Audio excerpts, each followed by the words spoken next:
அனைவருக்கும் வணக்கம் நண்பர்களே. இந்த பதிவில் என்ன பார்க்க போகிறோம்னா, பொதுவாக ஆடி மாதம் அப்படின்னு சொன்னாலே அம்மனுக்குரிய மாதம் தாங்க. எல்லா அம்மன் கோவில்லையும் பார்த்திங்கன்னா சிறப்பு வழிபாடு செய்யப்படுங்க. இந்த ஆடி மாதத்தில் தெய்வீக சக்தி அதிகமாகவே நிறைந்திருக்குங்க. இந்த ஆடி மாதத்தில் நம்ம எந்த கோவிலுக்கு போய் நம்ம வேண்டிக் கொண்டாலுமே அந்த வேண்டுதல் நிச்சயமாக நிறைவேறுங்க. அப்படி ஆடி மாதத்தில் நம்ம எந்த கிழமையில் எந்த கோவிலுக்கு போய் எந்த தெய்வத்தை வழிபட்டால் என்ன மாதிரியான பலன்கள் கிடைக்கும் என்பதை பற்றிய சுவாரஸ்யமான தகவல்களை தெரிஞ்சுக்கலாம். வீடியோவை ஸ்கிப் பண்ணாமல் முழுசாக பாருங்கள். சேனலை சப்ஸ்கிரைப் பண்ணலன்னா சப்ஸ்கிரைப் பண்ணிக்கோங்க. கூடவே இருக்கிற பெல் ஐக்கானையும் கிளிக் பண்ணிக்கோங்க. உங்களுக்கு ஜோதிட ரீதியாக சந்தேகம் இருந்தாலும் சரிங்க, ஜோதிடம் இருந்து ஆலோசனை பெற வேணுனாலும் சரி, இந்த வீடியோவுக்கு கீழே டிஸ்கிரிப்ஷனில் வராகி அம்மன் ஜோதிட நிலையத்தோட தொலைபேசி எண் கொடுத்துருக்குறேன். இந்த எண்ணுக்கு தொடர்பு கொண்டு பேசி பாருங்கள். உங்களது பிரச்சனைகளுக்கு சரியான தீர்வு கிடைக்குங்க. வாங்க வீடியோக்குள்ளே போகலாம். ஆடி மாதம் பார்த்தீங்கன்னா தெய்வீக சக்தி அதிகமாகவே நிறைந்திருக்கக்கூடிய மாதம் தாங்க இந்த ஆடி மாதம். இந்த மாதத்தில் நம்ம எந்த கோவிலுக்கு போய் நம்ம என்ன வேண்டுதல்கள் வைத்தாலுமே அது அத்தனையுமே நிறைவேறுங்க. எந்த கோவிலுக்கு சென்று வழிபட்டாலுமே அந்த தெய்வத்துடைய அருள் நமக்கு நிச்சயமாக கிடைக்குங்க. அது மட்டும் இல்லாமல் ஒரு சில குறிப்பிட்ட வழிபாட்டு முறையில் உங்களுடைய வேண்டுதல்கள் எதுவாக இருந்தாலும் சரிங்க, அது நிச்சயமாக நிறைவேறணும் சொல்லலாங்க. அதனால தாங்க ஆடி மாதத்தில் விரதம் இருந்து வழிபட்டோம்னா நம்ம வேண்டிய வேண்டுதல்கள் அனைத்துமே நிறைவேறணும் சொல்லுவாங்க. நமக்கு ஏற்படக்கூடிய ஒவ்வொரு விதமான பிரச்சனைக்கும் ஒவ்வொரு தெய்வத்தோட கோவிலுக்கு சென்று ஆடி மாதத்தில் நம்ம வழிபட்டுட்டு வந்தோம்னா அந்த பிரச்சனை அனைத்துமே தீர்ந்து விடுங்க. இந்த வழிபாட்டை நம்ம முழு நம்பிக்கையோடு செய்ய வேணுங்க. அப்படி நம்ம செஞ்சோம்னா நிச்சயமாக அதற்குரிய பலன் கிடைக்குங்க. இதற்கு காரணம் என்னன்னு பார்த்தீங்கன்னா, ஆடி மாதத்தில் செய்யக்கூடிய ஒவ்வொரு வழிபாடும் பல மடங்கு அதிகமான பலன்களை கொடுக்குங்க. ஆடி மாதம்னு சொன்னாலே நம்முடைய எல்லோருடைய நினைவுக்கு வருவது அம்மன் கோவிலுக்கு போய் அம்மனை வழிபட வேணுங்கிறது தாங்க.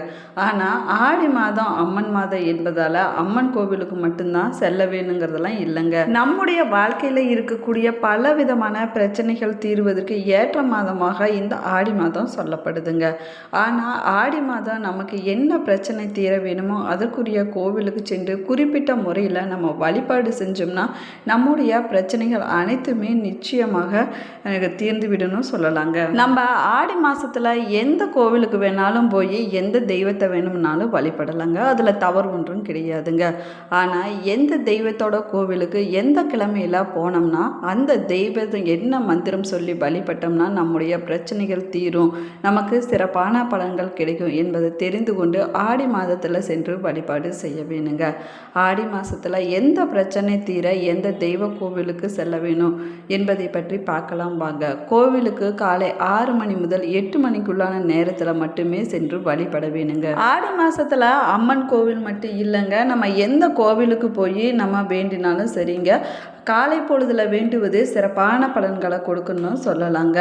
அதே போல் ஆடி மாத ஞாயிற்றுக்கிழமை நாளில் அம்மன் கோவிலுக்கு போய் அம்பிகையை தரிசனம் செய்வது ரொம்பவே நல்லதுங்க.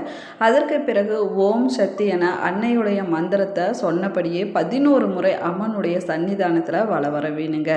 அதற்கு பிறகு பார்த்தீங்கன்னா அம்மனது சன்னிதானத்துக்கு முன்னாடி அமர்ந்து நம்முடைய கோரிக்கைகள் இல்லைன்னா நம்முடைய வேண்டுதல்கள் எதுவாக இருந்தாலும் சரிங்க அம்மனிடம் சொல்லி முறையிட வேணுங்க. அந்த வேண்டுதல்கள் நிறைவேற அம்மன் அருள் செய்ய வேண்டும் என்று வேண்டிக் கொண்டு கோவிலை வலம் வந்த பிறகு நம்முடைய வேண்டுதல்கள் அம்மனின் முன்னாடி வைக்க வேணுங்க. இப்படி வழிபட்டோம்னா திருமணம், குழந்தை பாக்கியம் போன்றவைகள் விரைவிலேயே கிடைக்கணும்னு சொல்லலாங்க. அதே போல் ஆடி திங்கட்கிழமை நாளில் பக்கத்தில் இருக்கக்கூடிய சிவன் கோவிலுக்கு போய் ஓம் நமச்சிவாய நமோ நமக என்ற மந்திரத்தை சுவாமி முன்னாடி நின்று 18 முறை நீங்கள் சொல்லி வழிபாடு செய்ய வேணுங்க. அதற்கு பிறகு 5 முறை சாமி சன்னதியில் மட்டும் சுற்றி வர வேணுங்க. நீங்கள் சிவன் கோவிலுக்கு போய் சிவனை வலம் வரும்போது மற்ற தெய்வங்களை நீங்கள் சுற்றிட்டு வரக்கூடாதுங்க. சிவனை மட்டும் 5 முறை சுற்றி வந்தீங்கன்னா உங்களுடைய முன்ஜென்ம பாவங்கள் அனைத்துமே நீங்கி விடுங்க. மனதை அழுத்து கவலைகள் அனைத்துமே விலகி நீங்கிவிடுன்னு சொல்லலாங்க. இதை தொடர்ந்து இந்த வழிபாட்டை ஆடி மாதத்தில் வரக்கூடிய திங்கட்கிழமை நாளில் செஞ்சு பாருங்க, நல்ல ஒரு முன்னேற்றம் கிடைக்குங்க. அதே போல் ஆடி செவ்வாய்க்கிழமை நாளில் வள்ளி தெய்வான சமேத முருகன் கோவிலுக்கு போய் 9 முறை நீங்கள் வலம் வர வேணுங்க. ஓம் சரவண பவா என்ற மந்திரத்தை சொல்லப்படியே 9 முறை நீங்கள் ஆலயத்தை சுற்றி வர வேணுங்க. அதற்கு பின்னாடி சுவாமிக்கு முன்னாடி உட்கார்ந்து நீங்கள் உங்களுடைய கோரிக்கைகளை நீங்கள் சொல்லி வேண்டிக் கொள்ள வேணுங்க. ஆடி செவ்வாய்க்கிழமை நாளில் நம்ம முருக பெருமான வழிபாடு செய்வதன் மூலமாக சிறப்பான பலன்கள் கிடைக்குங்க. ஆடி செவ்வாய்க்கிழமை நாளில் குடும்பத்தில் பிரச்சனை இருக்கக்கூடியவங்க, கணவன் மனைவி பிரிந்து வாழக்கூடியவங்க, கணவன் மனைவிக்கு இடையே ஒற்றுமை இல்லாதவங்க, புரிதல் தன்மை இல்லாதவங்க ஆடி செவ்வாய்க்கிழமை நாளில் முருகனை வழிபட்டீங்கன்னா சிறப்பான பலன்கள் கிடைக்குங்க. பிரிந்த கணவன் மனைவிகள் ஒன்று சேருவாங்க. கணவன் மனைவிக்குள்ள ஒற்றுமை மேலுங்கன்னு சொல்லலாங்க. குடும்பத்தில் இருக்கக்கூடிய அனைத்து விதமான பிரச்சனைகளும் தீர்ந்து விடுங்க. எனவே ஆடி மாதத்தில் வரக்கூடிய செவ்வாய்க்கிழமை நாளில் முருக வழிபாடு செய்வது சிறப்பான பலன்களை கொடுக்குங்க. அதே போல் ஆடி புதன்கிழமை நாளில் பக்கத்தில் இருக்கக்கூடிய பெருமாள் கோவிலுக்கு போய் முதல்ல கொடிமரத்தை தாங்க நீங்கள் வணங்க வேணும். அதற்கு பின்னாடி உள்ளே போய் கோவிந்தா கோவிந்தா என்று சாமியுடைய திருவடிகளை பார்த்து நீங்கள் சொல்ல வேணுங்க. அதற்கு பின்னாடி பார்த்தீங்கன்னா கோவிந்தா ஓம் நமோ நாராயணா என்ற மந்திரத்தை சொன்னபடியே 7 முறை நீங்கள் ஆலயத்தை வலம் வர வேணுங்க. அதற்கு பிறகு சாமி சன்னதிக்கு முன்னாடி உட்கார்ந்து உங்களுடைய வேண்டுதல்களை சொல்லி வழிபாடு செய்யலாங்க. ஆடி புதன்கிழமை நாளில் கடன் சம்பந்தப்பட்ட பிரச்சனைகள், பணம் தொடர்பான பிரச்சனைகள் இருக்கக்கூடியவங்க, கடன் தொல்லையால் அவதிப்பட்டு வரக்கூடியவங்க பெருமாளை வழிபாடு செய்வதன் மூலமாக இந்த அனைத்து விதமான பிரச்சனைகளும் தீர்ந்து விடுங்க. ஆடி வியாழக்கிழமை நாளில் நவ கிரகங்களில் இருக்கக்கூடிய குரு இல்லைன்னா தட்சிணாமூர்த்தி இல்லைன்னா பெருமாள் கோவிலில் இருக்கக்கூடிய ராமானுஜர் போன்ற குருமார்கள் மகான்கள் ஆகியோருடைய கோவிலுக்கு போய் 3 முறை நீங்கள் வலம் வர வேணுங்க. அந்த தெய்வத்திற்கு உரிய மந்திரங்களை சொல்லி சுற்றி வர வேணுங்க. அதற்கு பிறகு சுவாமியுடன் வேண்டுதல்களை சொல்லி நீங்கள் வேண்டிக் கொள்ள வேணுங்க.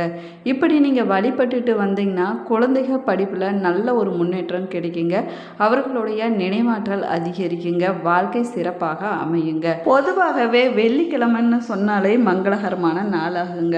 இந்த நாளில் அம்மனை வழிபாடு செய்வது சிறப்பான பலன்களை கொடுக்குங்க. அதுலேயும் ஆடி வெள்ளிக்கிழமை என்றாலே மங்களகரமான நாளுன்னு சொல்லலாங்க. இந்த நாளில் அம்மனை வழிபாடு செஞ்சிங்கன்னா அளவில்லாத பலன்கள் கிடைக்குங்க.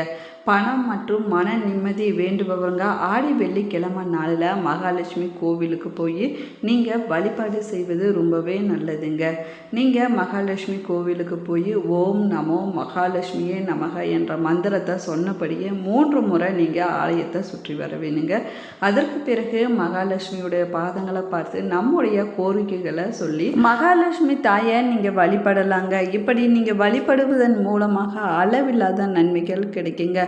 அதுலேயும் சுமங்கலி பெண்கள் வெள்ளிக்கிழமை நாளில் மகாலட்சுமியை வழிபாடுவது அளவில்லாத பலன்களை கொடுக்கணும்னு சொல்லலாங்க. மகாலட்சுமிக்கு உரிய மங்களகரமான நாளான வெள்ளிக்கிழமை நாளில் ஆடி மாதத்தில் வரக்கூடிய வெள்ளிக்கிழமை நாளில் வீட்டில் விளக்கு பூஜை செய்து உங்களால் முடிந்த ஏதாவது ஒரு பொருளை சுமங்கலி பெண்களுக்கு தானமாக கொடுக்கலாங்க.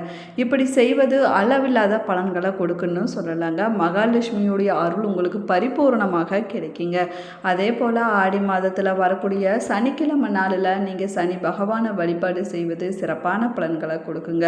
சனியால் பலவிதமான பிரச்சனைகள் கஷ்டங்களை சந்திக்கக்கூடியவங்க ஆடி மாதத்தில் வரக்கூடிய சனிக்கிழமை நாளில் நீங்கள் ஆஞ்சநேயர் கோவிலுக்கு போய் ஆஞ்சநேயரை நீங்கள் வழிபட வேணுங்க. ஆஞ்சநேயர் கோவிலுக்கு போய் ஸ்ரீராம் ஜெய் ராம் ஜெய் ஜெய் ராம் என்ற மந்திரத்தை சொன்னபடியே 12 முறை நீங்கள் ஆஞ்சநேயரை வலம் வர வேணுங்க. அதற்கு பின்னாடி உங்களுடைய வேண்டுதல்கள், அதாவது என்னுடைய கஷ்டங்களை எல்லாம் தீர்த்து நல்ல வழியை காட்டு ஆஞ்சநேயரா என்று மனதார நீங்கள் வேண்டிக் கொண்டு ஆஞ்சநேயரை வழிபாடு செஞ்சீங்கன்னா ஆஞ்சநேயர் நிச்சயமாக உங்களுடைய கஷ்டங்கள் மற்றும் பிரச்சனைகளை தீர்த்து வைப்பாருங்க. ஆடி மாதத்தில் வரக்கூடிய எல்லா நாளுமே ஏதாவது ஒரு சிறப்பு இருந்துட்டு தாங்க இருக்குது. இந்த மாதத்தில் எந்த நாளில் எந்த நேரத்தில் உங்களுக்கு முடிகிறதோ அந்த நேரத்தில் நீங்கள் அம்மனை வழிபட்டாலும் அம்பிகையோட அருள் நிச்சயமாக உங்களுக்கு கிடைக்குங்க. அதே போல் திருமணமான பெண்கள் பார்த்திங்கன்னா அம்மன் வழிபாடு செய்வதால் தீர்க்க சுமங்கலி பாக்கியம் கிடைக்குங்க. வீட்டில் மகிழ்ச்சி உண்டாகுங்க. நல்ல ஒரு முன்னேற்றம் கிடைக்குங்க. கணவன் மனைவிக்கு இடையே ஒற்றுமை அதிகரிக்குங்க. செல்வ வளம் பெருகி கொண்டே இருக்குங்க. அதே போல் திருமணம் ஆகாத பெண்கள் அம்பிகையை வழிபட்டாங்கன்னா விரைவில் நல்ல ஒரு வாழ்க்கை துணை கிடைக்குங்க. திருமண பாக்கியம் கைகூடி வருங்க. மனதிற்கு பிடித்த நல்ல வரங்கள் அமையுங்க. ஆடி மாதம் முழுவதும் வழிபட முடியாவிட்டாலும் பரவாயில்லைங்க. ஆடி மாதத்தில் வரக்கூடிய ஒரு சில குறிப்பிட்ட நாட்களில் மறக்காமல் விரதம் இருந்து வழிபடுவது சிறப்பான பலன்களை கொடுக்குங்க. இந்த பதிவு உங்களுக்கு பயனுள்ள தகவல்களை கொடுத்துருக்குன்னு நினைக்கிறேன். இந்த பதிவு உங்களுக்கு பிடிச்சிருந்தால் லைக் பண்ணுங்கள், ஷேர் பண்ணுங்கள், கமெண்ட் பண்ணுங்கள். இன்னும் சேனலை சப்ஸ்கிரைப் பண்ணலன்னா சப்ஸ்கிரைப் பண்ணிக்கோங்க. கூடவே இருக்கிற பெல் ஐக்கானையும் கிளிக் பண்ணிக்கோங்க. Thank you friends.